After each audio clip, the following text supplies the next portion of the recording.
लीजिए सुनिए सूर्यकांत त्रिपाठी निराला के लिखे उपन्यास चोटी की पकड़ का भाग 39 मेरी यानी समीर गोस्वामी की आवाज में। यूसुफ छन के पिता से कुलहाल कहा। अली स्वदेशी के मामले से राजों के कलकत्ते वाले कोचमैनों से मिले। उनमें किसी का लड़का थानेदार न हुआ था। अली को इज्जत से बैठाला। सच झूठ हाल सुनाकर आंदोलन में सरकार की मदद के लिए अली ने उनको उभाड़ा। उन्होंने साथ देने को कहा और अली के गिरोह में आ गए। खिलाफ कार्रवाई में भेद देने का इरादा पक्का कर लिया। कुल काम कर चले। इसी लगाव से अली ने एजाज के घर एक कोचमैन भेजा। नोटबुक के अनुसार सीन कहने के लिए कहा और क्या जवाब मिलता है खामोशी से लौटकर सुनाने के लिए समझाया। गिरोह की पहचान के लिए दूसरे दूसरे राज्यों के 2 कोचमैन भेजे ताकि हिम्मत बंधी रहे। यों सरकारी आदमी को कोई खतरा नहीं, ये भी कहा। लोग गए, आगे पीछे रहे। एजाज की कोठी देखी, बागीचे देखे, दरबान से बातचीत की। सीन कहा। नसीम को मालूम हुआ एजाज आ गई थी। समझ कर कह दिया, फंस गया। लौटकर लोगों ने अली से कहा। अली बहुत खुश हुए। यूसुफ से कहा। यूसुफ को जान मिली। कुछ अरसा किया, फिर गए। खुशी और कामयाबी का दरिया बह रहा था। तरह तरह की भंवरें उठ रही थीं। दिल में गड़ गया कि एक नाका तोड़ लिया, इसी रास्ते चले चलेंगे। बग्घी किराए की, 2 आदमियों को बैठाल कर चले। डोर लगी थी।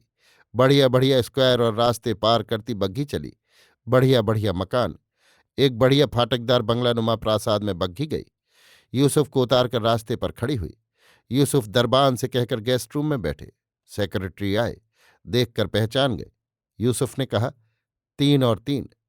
सेक्रेटरी मुस्कुराकर दबे पांव एजाज के पास गए। एजाज मेज पर थी, खत किताबत कर रही थी। सेक्रेटरी को देखकर मुखातिब हुई।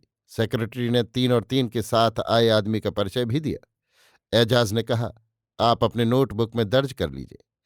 कुछ मेरा भी हिसाब है। यहाँ की सबूत जहां तक हैं लिए रहिए। वकील की मार्फत भेजिएगा। कुर्सी डलवा दीजिए।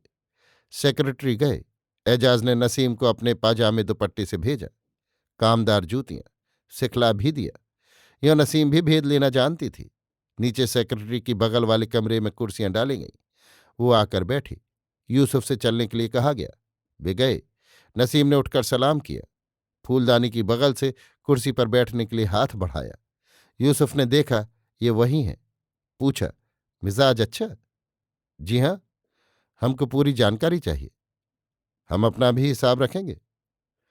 इससे सरकार की तरफ से बहुत फायदा न होगा, क्योंकि खैर ख्वाही की सिफारिश पहले हमारी ली जाएगी। ये एक तरह की कमजोरी है और इससे सरकार के कान खड़े होते हैं। आपकी तबीयत, जैसा आप चाहें करें।